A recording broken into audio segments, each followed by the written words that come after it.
When I first started and actually started picking stocks, I wanted to I hate holding stocks that don't pay me to hold them. So I love the concept of dividends that they pay me to invest in their company.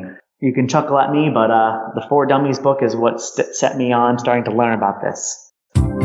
You're listening to the Millionaires Unveiled podcast, where you'll hear the stories and interviews of everyday millionaires. We'll unveil their decisions, their strategies, and their current portfolio allocation. Now to your hosts, Clark Sheffield and Jace Mattinson.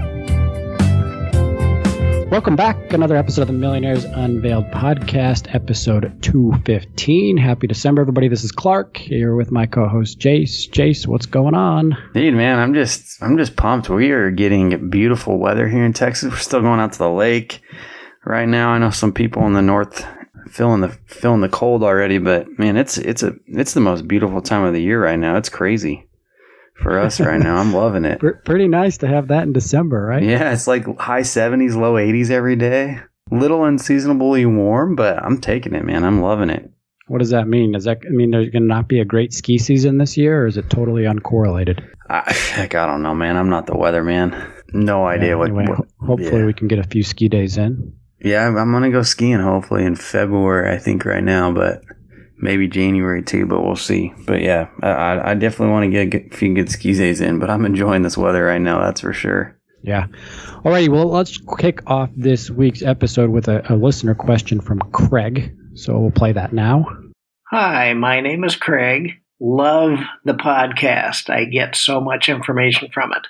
What I would like to know more in depth for the millionaires that you interview that have a sizable amount of cash, where do they keep their cash? What type of account? Or is it just sitting in the local bank earning hardly any interest like mine is? Thank you very much. Keep up the great work. All right, so he talks about cash balances, Jace, where millionaires keep their cash, what they do with it. Is there a better alternative than just a primary savings account in a local bank? What have we heard from millionaires? What are they doing with cash, and how much are they holding? Yeah, man, some of them are just putting on their mattress, right? I'm just kidding. No, this is an interesting question, and I think it is something that all millionaires have a struggle with to some degree at some point in their life, right? You either have a liquidity event, whether it's selling a business, selling real estate, getting a bonus, some sort of event causes a large influx of cash. And we've heard all sorts of different things, right? From, hey, I'm just going to hold it for a year or two and figure out, at what point do I deploy it or what assets I deploy it into. I'm going to, dollar cost average into the market, or I'm going to go find another piece of real estate to buy, or I'm going to, try to find another business, right? And, Clark, and you and I were talking not too long ago. We were hanging out with Dave Ramsey, and, basically, we were having this conversation with him, and basically kind of came down to, hey, there's only a few things you can do with your money at some point in your life, right? You're either going to give it, you're either going to spend it, or you're going to invest more. And so I think in terms of what millionaires do with their cash is basically that, right? Figure out whether you're going to invest more of it and what that investment vehicle might be. You're going to essentially spend it and use it and enjoy it, or you're going to figure out how to give some of it away. And so I don't have a great answer what most millionaires are doing when they get these large influxes of cash. What I do know is they are actively going, whether it takes a year or two, back into whatever that strategy is that they've been trying to deploy, whether it's back into real estate or whether it's back into business or whether it's, give some of it, save some of it, use some of it or whatever. They're not just going to keep it, essentially in a bank account and collect dust when banks are paying, 0.5% or something. Yeah, agreed. So, Craig, thanks for writing in. I mean, I agree with Jace. There's no one thing that we point to or that we've heard of that said, hey, this is what people are doing. The highest interest savings accounts that we know of that are most popular are the Goldman account by Marcus and Ally Bank. Those are the ones that we hear most on this show, but they've reduced their rates substantially since COVID-19. I think at one point they were like, what, Jace, 1.1 or 0.1%? Yeah, they were paying almost or something. They were paying over 1 for a while. I personally have a Marcus account. I've had one for quite a while, but Yeah, they were paying pretty well, and now obviously with interest rates dropping like a rock, I mean it's been down at I don't even know if it's 0.5% right now, but I think it's below. Yeah, I think it's 0.02 or something. But that's not the place to park cash, you know. Yeah. So if you want to sit on cash, I mean, that might be a little bit better than your savings bank. But anyway, it's no good, right? Obviously, we know that. The only other option, Craig, that we've heard is people just averaging into the market. So we've had a few episodes where people say, hey, I don't keep my emergency fund in cash. I have $50, $100, $200, $300,000 in a traditional brokerage account, and I feel like that's my cash.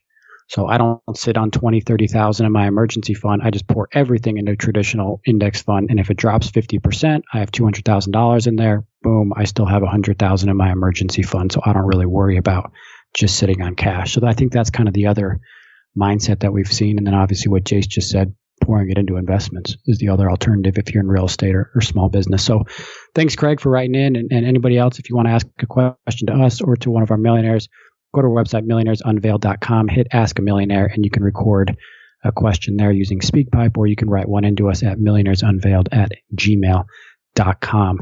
So quick recap from last week's episode. We had this week we have Derek. Net worth 1.1, in the military, and currently lives overseas, about 95, so nearly all of his net worth in mutual fund stocks, a little bit of crypto, and some cash. So great, interesting episode with Derek. Talks about his mistakes, lessons learned, including a Bitcoin Ponzi scheme that he was involved in. So that's one that we haven't heard before on the show. Last week, we had Hannah, net worth of $750, and she wrote into us after her episode aired this week and said that she's now at $1 million. That episode was recorded several months ago. So she's now reached $1 million. So congrats to her. Thanks to everybody who listens and tunes in. If you enjoy the show, we appreciate you leaving a 5-star review on any of the platform that you listen to. This week, we got one from NEMN Lake Girl. So I don't know. What is that, Jason? Nebraska, Minnesota Lake Girl. She says, I really enjoy this podcast. Hearing the great stories of how they have invested, solidified their careers, and planned for retirement is intriguing. So thanks for that review, and thanks everybody for listening. And without any further delay, let's get right into the episode with Derek. Derek, do you want to just give us a little about your background and what you're up to now? Hi, my name's Derek. I'm a nuclear LDO, limited duty officer for the military, and I have approximately $1.1 million in assets. Awesome. And how is your net worth broken up? My net worth currently broken up about 95% in mutual funds and individual stocks, 2% in crypto, and the rest is in cash. I invest in a couple different platforms, whether it be M1 Finance, Wealthfront, but most of my money is in Vanguard. Wow, that's quite the breakup there. So you've got a majority of it invested in equities, and you said individual stocks. Is any of that in tax protected or retirement tax deferred accounts? Yes, I have my military thrift savings plan, which is approximately $110,000. I have another $129,000 in retirement accounts, and I have the rest in taxable. And you said individual stocks. So do you invest heavily in individual stocks? There are certain ones that you try to pick and hold for a while, or is it mainly, mutual funds that you're invested in with a few stocks that you're picking here and there just for kicks? So I have been transitioning from, I thought I was smarter than the market. And as I got research, I put a lot of money into individual stocks.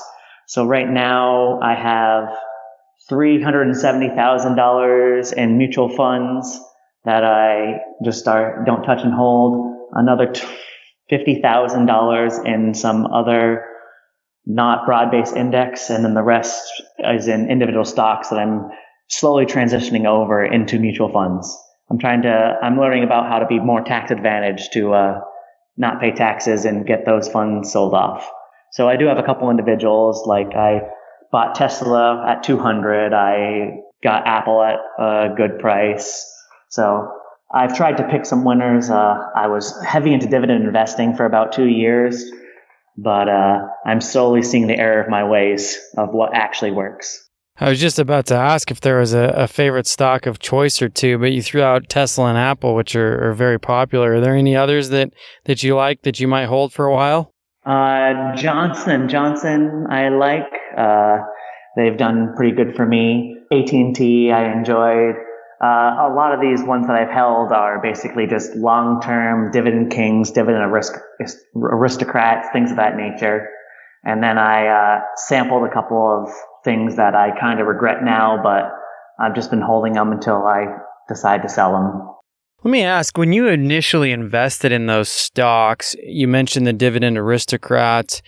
Was that the big motivator for investing in individual stocks, was just collecting that dividend that you were going to get? Yeah.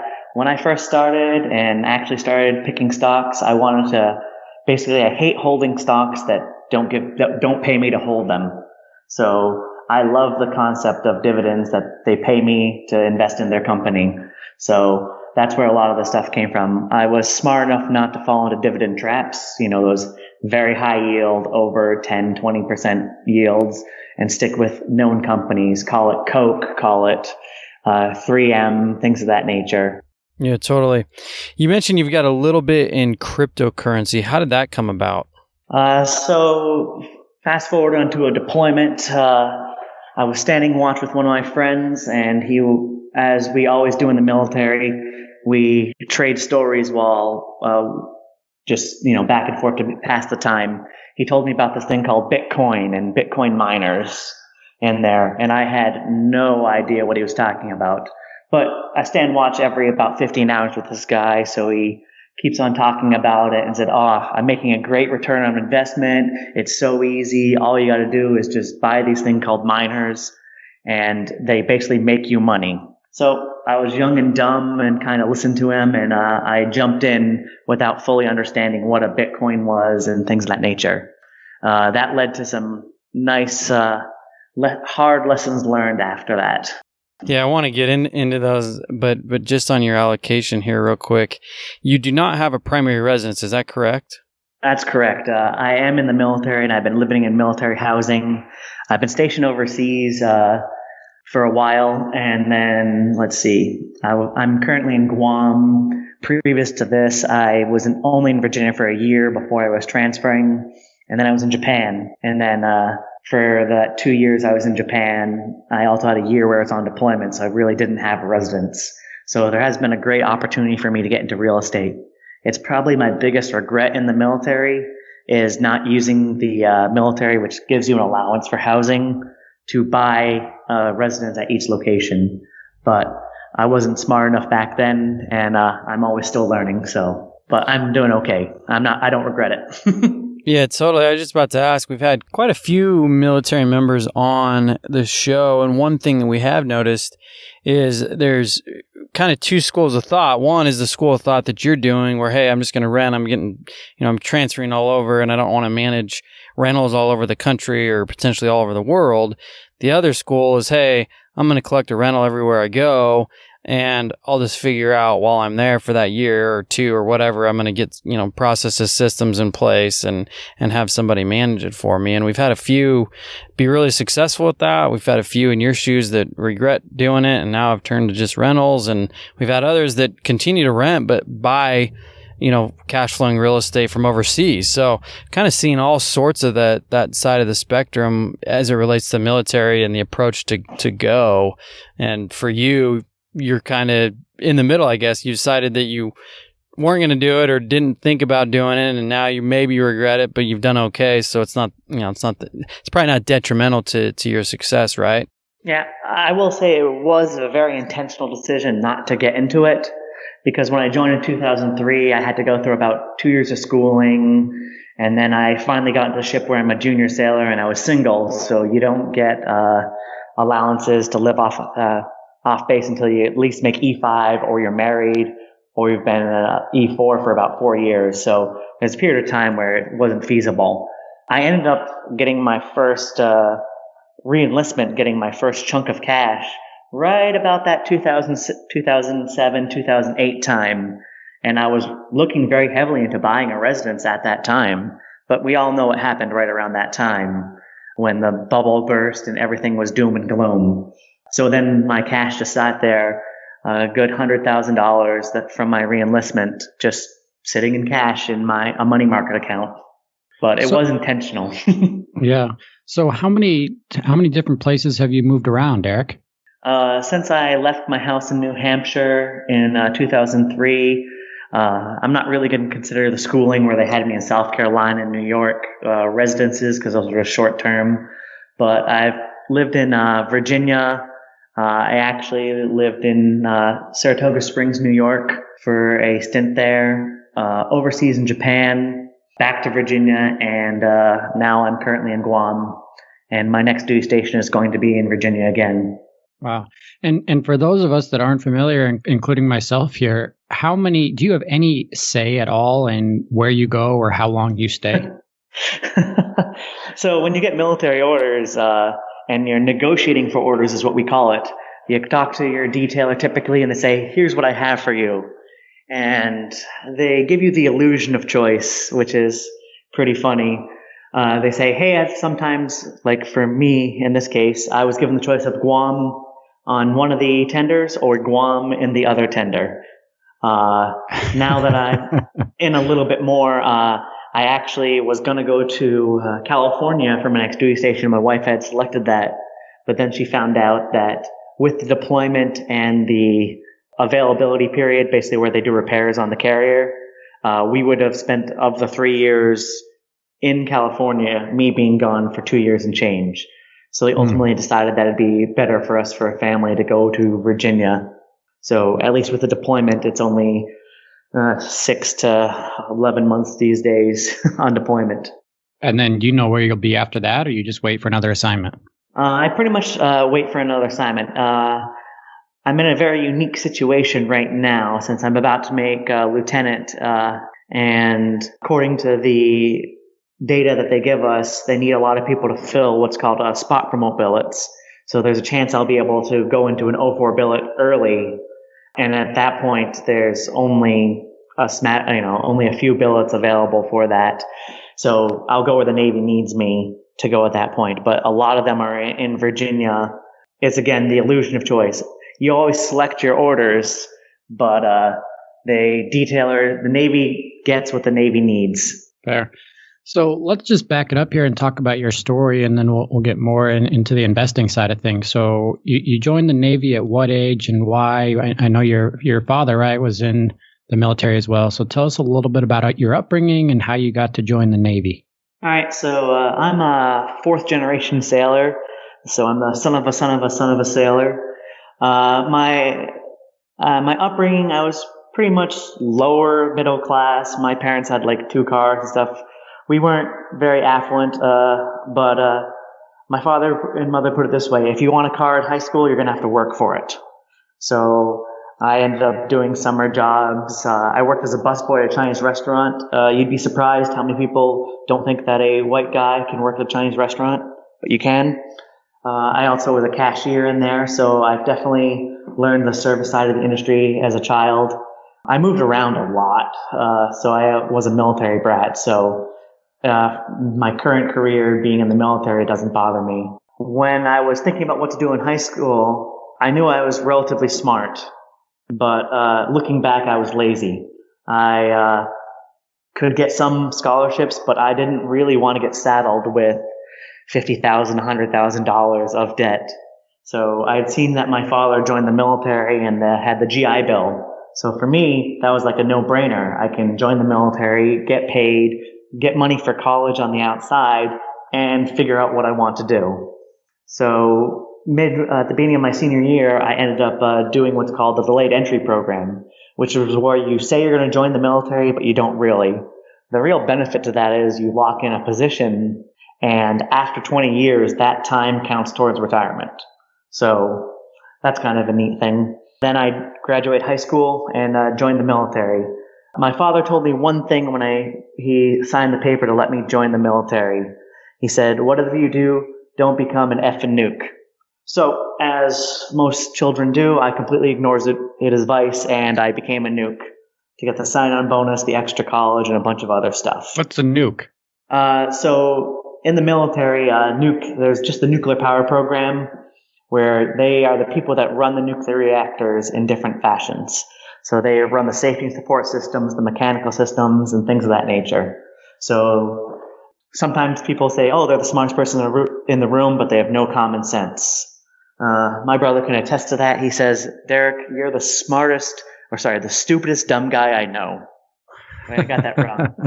The stupidest smart guy I know. I'm apparently not good at those sayings, but I will definitely say that there is some truth to that statement.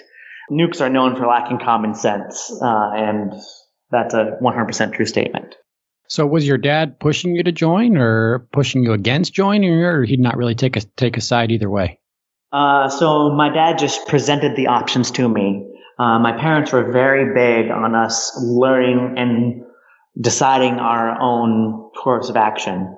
We choose our own fate. The information was put in front of us, and what we did was how we can do it. So that was very good that they really they didn't spoon feed us or push me towards a path. They let us choose our own fate. Like my sister became a chef. My brother did a little college, and now he's working on the outside for other stuff. So they really let us, spread our wings. And how were they with their finances? Did they teach you financial education, or did you get that from them, or how were they with everything there? My dad did teach me financial education. I just ignored him. He taught me the rule of compounding, the 7%, gain every year or double in 11 years, I think is a statistic, something like that. But I didn't understand what he taught me until my mid-20s. It's probably why I left a lot of cash sitting on the table. Because while I have about 1.1 million right now, I didn't actively start investing until probably 2015, 2016 of actively managing my money. I just always did do I have more money at the end of the pay period than the last? Did I put some money away? Great, I'm doing good. My mother and father ended up getting divorced over money. He liquidated their retirement accounts to open a business, and that was what ultimately made them divorce. So there's definitely I got a financial background, but again, I didn't understand what the information that was put in front of me. Yeah. Did the business work out? Eventually, based on his divorces, plural, and he ended up losing it based on some things of that nature. So if he had been able to if he hadn't have had some divorce and some other things that happened, it would have done very well. But he's very smart. He has multiple degrees. So I've used his examples as a positive and negative to find what I can get. And I'm kind of going my own path. Yeah. Okay. So you graduate high school, you sign up for the Navy, you sign on to become a nuke and keep going from there. What happened next? So went through various careers and that stuff. I got always saved more money at the end. So I was always having my bank account go up. Did a couple of re-enlistments, and for the nuclear field, they give you some very hefty bonuses. As I stated before, 2007 and 8 happened where I had cash I was about to invest, and then the housing market crashed. So then I just left that money in a money market account, getting something like $130 a month in interest. A very good use of the money at that point. Continued on with the military, did another re-enlistment. Then around, I think it was 2011 or 12, we had another small little blip in the drop in the stock market, drop in the housing market, and things of that nature. So again, I re-enlisted and just kept the money on the sidelines. I had a kind of key pivotal point when I did this instructor tour in Ballston Spa, where I basically, in the military, as weird as it sounds, they test your physical fitness and make sure you're still in height weight standards. Well, for the first time in my career, I was what's called a rope and choked, where I was just barely at the standards. Luckily, it was a courtesy one, so there was no negative impacts to me. But that turning point ended up being a big turning point where I started focusing on myself, both physically and mentally. I bought my first investing book right there to try and understand what my father told me. It was Investing for Dummies. You can chuckle at me, but the 4 Dummies book is what set me on starting to learn about this. I bought a couple of individual stocks at that point, and because Vanguard had just contacted me because my money had sat in the account so long they thought I was dead without touching it. So that was pretty amusing to me. Yeah, that's pretty crazy. Yeah, I can definitely tell you, take action is probably one of the biggest lessons that you can learn. I want to say, I don't remember who said it, but Time in the market is better than timing the market. So doing something with your money is better than doing nothing is definitely a life lesson I want everyone to just know. I like that saying. That's the first I've heard that. Yeah, I'm stole it from somebody, but I like it. At that point, I was doing individual stocks, just dividends, things that paid me for that. I had at one point probably 20 different individual stocks and no mutual funds at that point. So I was all over the place in there. I didn't really research the companies as well as I should have and things of that nature. So I've been spending many years slowly selling off winners and selling off losers. And when I say winners, I mean I got my basis back. So I didn't make a good return on any of these things. All right, we'd like to thank Inkle for sponsoring this week's episode. If you're like me, keeping up with the news has become a real pain. All the best news sites are locked behind paywalls, and the free stuff can often be just clickbait or fake news that we don't want to waste time on or don't want to read. Imagine an app where we can get unlocked access to the reliable news sites, an app that filters out fake news and clickbait, but still shows you every story from multiple perspectives to counter bias, where good news, as in positive stories, is highlighted so you don't become despondent, and where journalists dig through news from around the world to find stories you normally wouldn't see. That's what this company, an Australian startup called Inkle, that's INKL, has come up with. Inkle.com has signed partnerships with over 100 news sources like The Economist, The Atlantic, and Bloomberg, and created a unique system combining journalists and algorithms to create a best of news feed. The service can unlock more than $12,000 of premium news for just $100 a year. If you go now to inkle.com/millions, again, that's inkle.com/millions, they'll give you an additional 25% discount. So 25% off, or $25 off. You can get a whole year's worth of headache-free news for just $75. Again, that's inkle.com/millions. And they're just a news curator where they can put everything into one place and grab exactly what you're looking for. So thanks again to Inkle for sponsoring today's show. And let's get back into the episode with Derek. So as you've gone on this journey and you've basically call it self-taught or self-education, where you obviously pulled from a couple, has there been one resource or one book that's been the most influential in your life and getting you to this point? A series of books actually at that sort of turning point had me this. I found the 4-Hour Work Week, and that led me into Rich Dad, Poor Dad, and eventually it was J.L. Collins' book, A Simple Path to Wealth. Those three books all kind of came up into my reading at the same time. And I've always understood that I didn't want to work after the military because they give you retirement, but I never understood what the concept of financial independence was until I read about those three books right there. And that was the key turning point, was those three books of, make money work for you. You don't have to work very hard at certain things, which is why I just kind of shied away from real estate again, because I'm I don't want to have to deal with tenants. And then the concept of A Simple Path to Wealth is, buy mutual funds. And then I started doing some research into that, and then it completely shifted my investing outlook. Yeah, totally.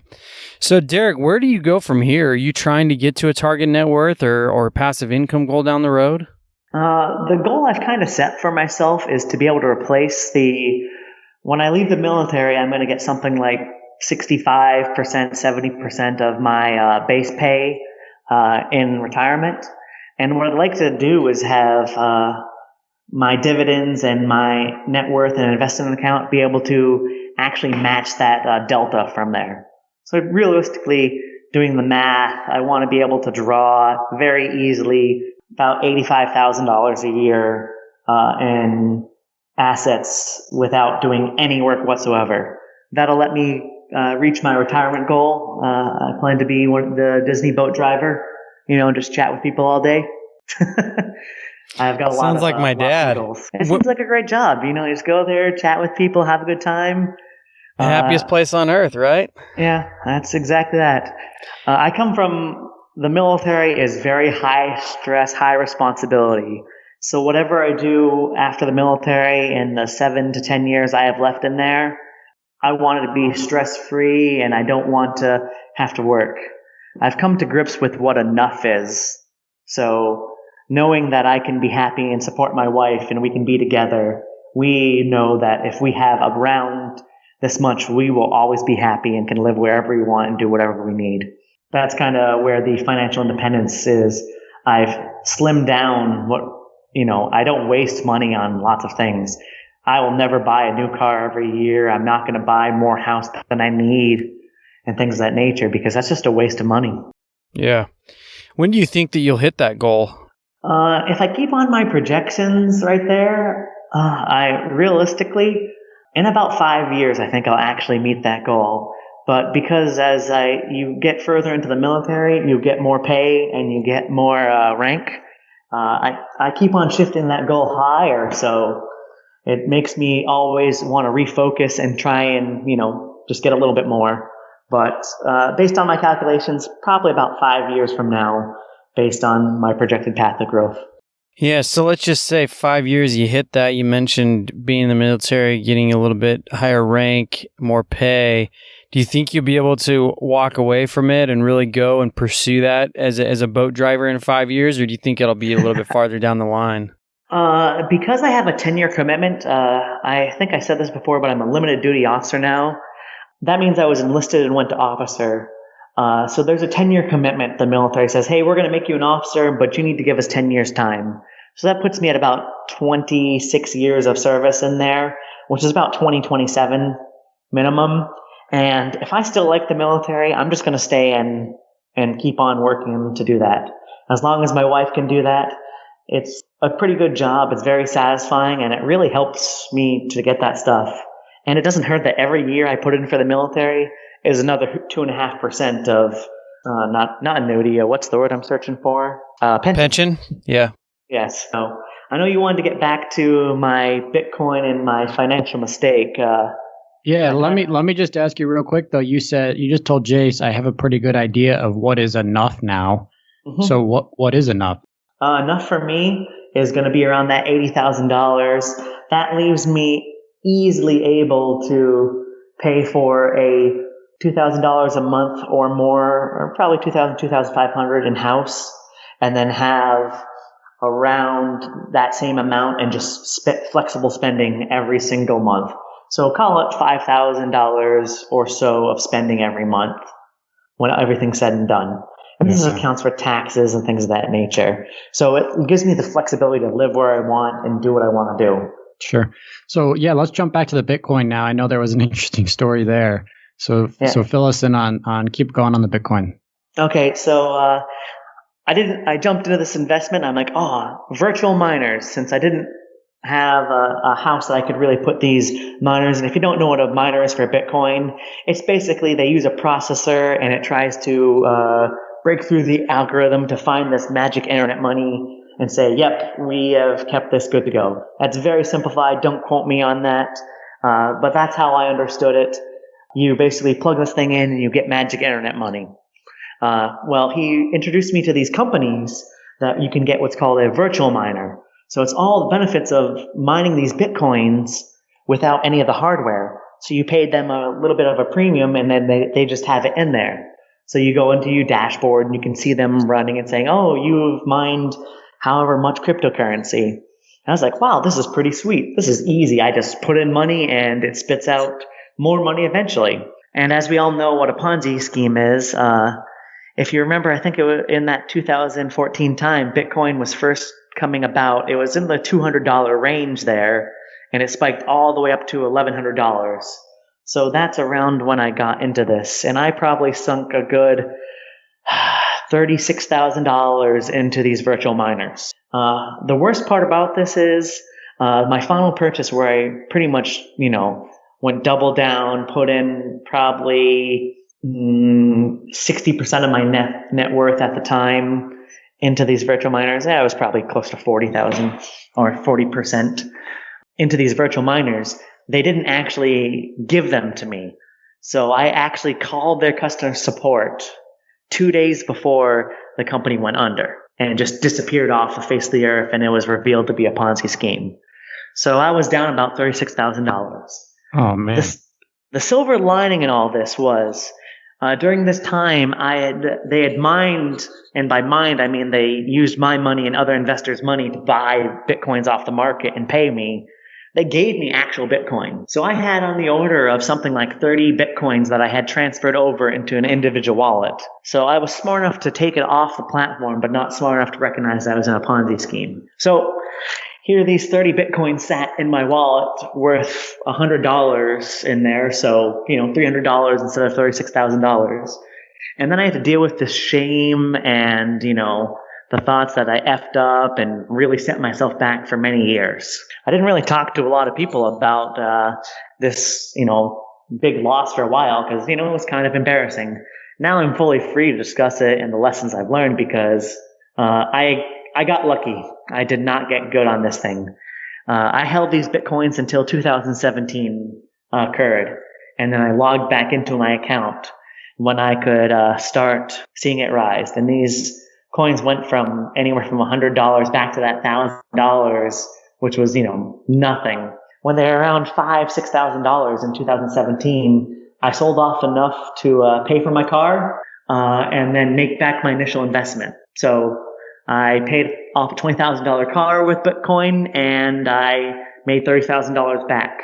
And then I just held on to it again. And then over the course of 2017, as the craziness was going on, it went up all the way to $17,000. Between 2017 and 2018, I sold enough to make probably $200,000 total in cryptocurrency gains. I want to highlight the fact that this was very speculative and is not a good investment strategy. And I want to tell everyone to never invest in crypto. It's weird because I have one Bitcoin left, and all the altcoins that spun off from this one Bitcoin that they've given me. And it's this one Bitcoin is just one of those things that it is literally just sitting there as a reminder of my dumb decisions. And I have a number where I'll sell this one. If it reaches half of my net worth, I'll sell it. I'll probably get greedy if it gets 25% and sell it then, but it's just kind of sitting there in case it literally all of these projections of Bitcoin's going to 500,000, Bitcoin's going to the moon happens. So I'll just hold this for many, many years and see what it does. Yeah. So you put 36,000? 31,000? 36,000 into it, which turned out to be a scheme, right? Oh, yeah. And then you found that out, and you put how much back into the actual Bitcoin? None at that point. Like that $36,000 was me investing in the virtual miners. They paid me out the 30 Bitcoins, which I moved to a virtual wallet. So I had control of it, not the company. Okay. So you advise no Bitcoin for anyone? Yes. I would say no, but I will quote somebody else and say, there's nothing wrong with using 10% of your profile to, swing for the fences. As long as the majority of your stuff is in safe, known investments, swing for the fences once in a while, because what's the worst that can happen? 10% realistically won't set you back. Right. So if I had to say what the allocation I say on, some speculative investing or individual stocks, I'd say it's 10%. Now, I am totally a hypocrite right now because I have way too much of individual stocks, but my plan right now is to transition into basically all broad-based index funds, like J.L. Collins says in Simple Path to Wealth. Mm-hmm. Or if you read the three-fund profile, I don't remember who does it, but just basically the Jack Vogel mentality of invest in, these broad-based indexes. Because if you've looked at the stock market from the 1920s to now, it's gone up. So I can say with a pretty reasonable confidence in 10 years, it's going to be up. Awesome. So your net worth now is 1.1. What was it at age 30, give or take? Any idea? Age 30. Okay, so I'm 35 now. It was about $500,000. Okay, and what about, I guess what I'm getting at, what about 5 years earlier? I guess I'm wondering is how soon did you start, right? As soon as you joined the Navy, did you start putting money into retirement accounts? My retirement accounts, I had I had some retirement accounts, but I didn't actually have them invested in anything. They got me like a 2% return. It wasn't realistically until that wake-up call, the 2013, 2014 time where I started actually putting things into individual stocks and eventually mutual funds. I will preface this in that this $1.1 million, about $150,000 of it comes from my wife, and then the $200,000 comes from the gain from the Bitcoins right there. So you move that needle back and then take my about $200,000 in reenlistments in there, and I've saved over the course of my military career, was it just shy of $450,000, something like that? So you made 200 from Bitcoin? Yes. Wow. And paid all the taxes on that. In fact, I probably paid more taxes on that than I should have, just trying to be safe to make sure I gave Uncle Sam everything he is owed, because of how you move the Bitcoins around in there. It's, I could have claimed a higher basis on that. So I even paid more in taxes than I should have. I will tell you, I am not very tax advantaged right now, and my biggest goal for this year in learning is how to be more tax efficient on both the selling of my capital gains and just the dividends and everything I am. So that is my next goal. So Gotcha. I've made good strides in there, but for all the listeners out there, learn as much as you can, read as much as you can. Once you start understanding the rules, things are very powerful. So what mistakes have you made along the way, Derek? Mistakes. I've held cash in money market accounts till I had probably $300,000-$400,000 in just cash doing nothing. I've been scammed on Ponzi schemes. I didn't know I could give my wife a spousal IRA. She's a non-working spouse. So I didn't know I could do that for her. So I just missed out on stuff. I wanted to keep control of my cash and my accounts. So the military has what's called the thrift savings plan, which is very, very efficient and one of the lowest expense ratios you'll ever find, lower than pretty much anything. Because I didn't want it tied up in there and I didn't understand how I could get my money out, I just didn't use the military savings plan for most of my career. I basically found every inefficiency you could do, with the exception of being in debt and, living beyond my means. I tried to do those things. Yeah. Like I said, I'm the dumbest smart guy you'll meet. So let me just jump back to this Bitcoin. I just want to make sure I understand, because I don't think we've had, Jace, right, somebody on that has had such significant gains or earnings from their Bitcoin, or even really any holdings, I don't think, as much in crypto. No. Right? So go back, and maybe I missed this, so I apologize. So you say the initial investment of the $36,000 was a scam, but then how did you make 200 off of it? Okay, so in terms for dummies, Bitcoin dummies. You know how a Ponzi scheme works, right? Yeah. Sure. You get more and more investors, and you buy that same thing.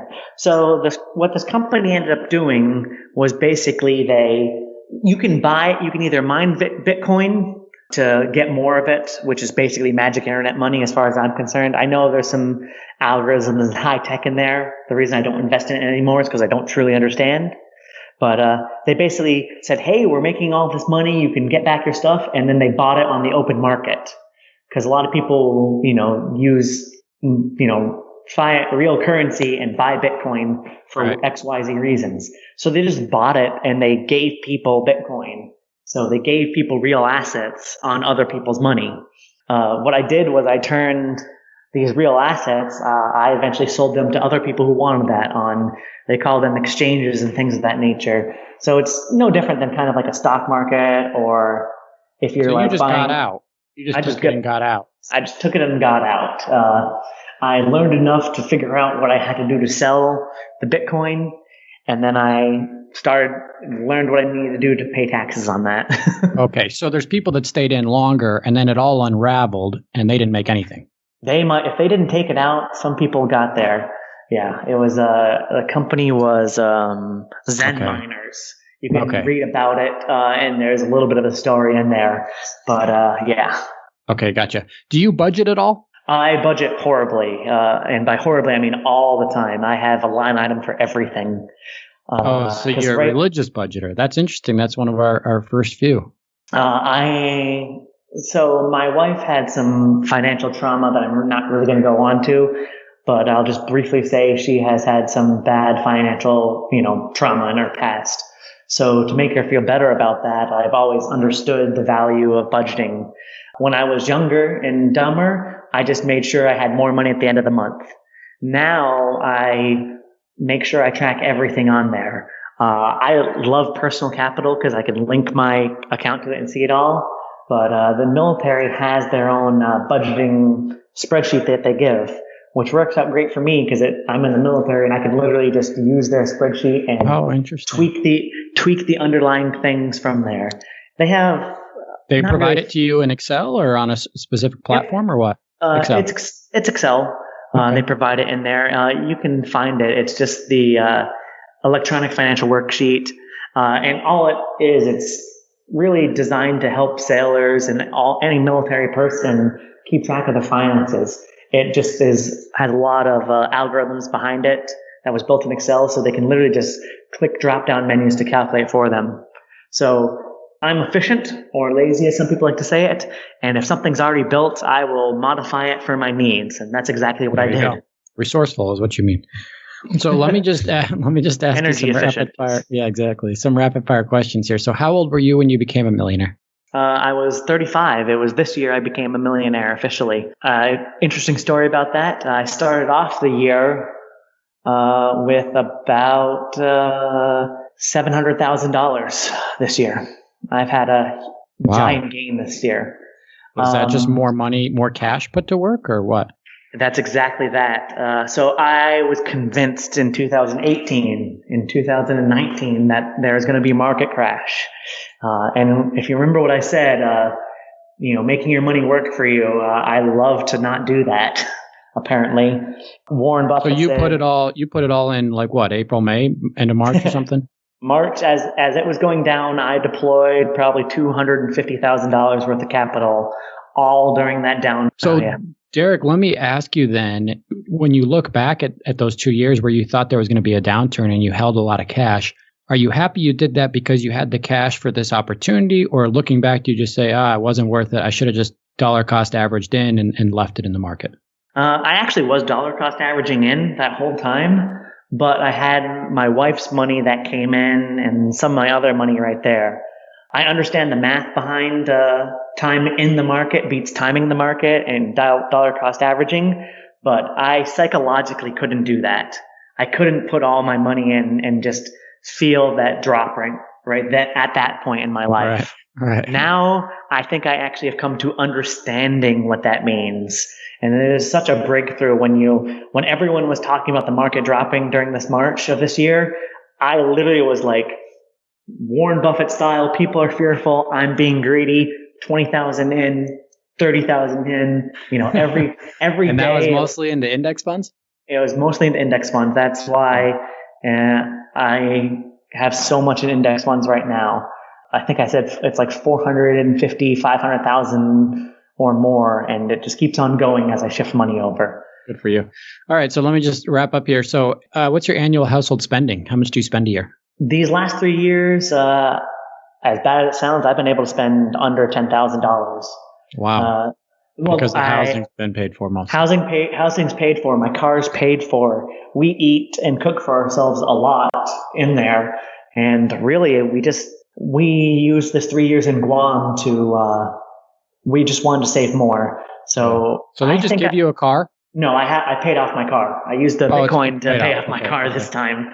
I wish they gave me a car. You just ship it wherever you go. Yep, I just shipped it wherever I go. I'm going to drive this Honda Fit into the ground in there. If you take care of your big three, housing, transportation, and food, it's that's like 70% of most people's budget right there. Yeah. So if you control those three, you can control your budget and you can control how much you save. Okay. Any debt at all? No debt whatsoever. No debt. The only debt I have is I use credit cards to credit card hack, but I pay them off immediately. Okay. What's been, as much as you're comfortable sharing here, your range of annual household income through your working life? It's a matter of public record the entire time. I've joined as a E3, which was like $15,000, $20,000 a year, to now I'm LDO officer, which is before I have my dividends somewhere around $80,000. I think I'm going to be about $105,000 this year when all said and done. But I still have tax, then there's taxes, so take home pay, call it 90 some odd thousand. Yeah. Well, amazing. And just in closing here, do you recommend a career in the military, in the Navy? I actually really do, if you're joining for the right reasons in there. The military career is very rewarding, but like anything else, if you're not enjoying what you do, don't do it. Find something you enjoy to do. You will find so much more satisfaction. I work with a lot of people that hate the military and they hate their job. If you hate your job, that's a big indicator that you probably can find more enjoyment somewhere else. But the military has opened up so many doors to me. So if you don't know, it is a great way to give yourself time to figure out what you're going to do when you're an adult. Yeah. Ask me when I become an adult what I'm going to do, and I'll tell you in 10 years. Well, thanks for your service, obviously, and thanks for coming on. So just in closing here, where can people find you or reach you or get in touch with you if they'd like to? Right now I have a website. It's A Mustang on Fire. You can just email me at mustang@amustangonfire. I will tell you I focus on my main job of the military career, and that's just my hobby there. But feel free to drop me an email there, and I'll get back to you when I can, and stand by for more content to eventually show up on there. Yeah, and try to teach my wife and all my other military folks and just anyone who's interested about that sort of stuff. Yeah, good for you. Well, thanks for coming on. Congrats on your success. Thanks for sharing your story. Again, everybody, that's Derek. Net worth of over $1 million, 1.1, and deploying a lot of cash and 200,000 gains in Bitcoin. Pretty interesting stuff. So, Derek, thanks again for coming on. Really appreciate it. Oh, it was a pleasure. Thank you for having me. Thanks, Derek. Thanks for listening to the Millionaires Unveiled podcast with Clark Sheffield and Chase Mattinson. For more stories, investment opportunities, and information, check out our website at millionairesunveiled.com. See you next time when you'll hear from another everyday millionaire.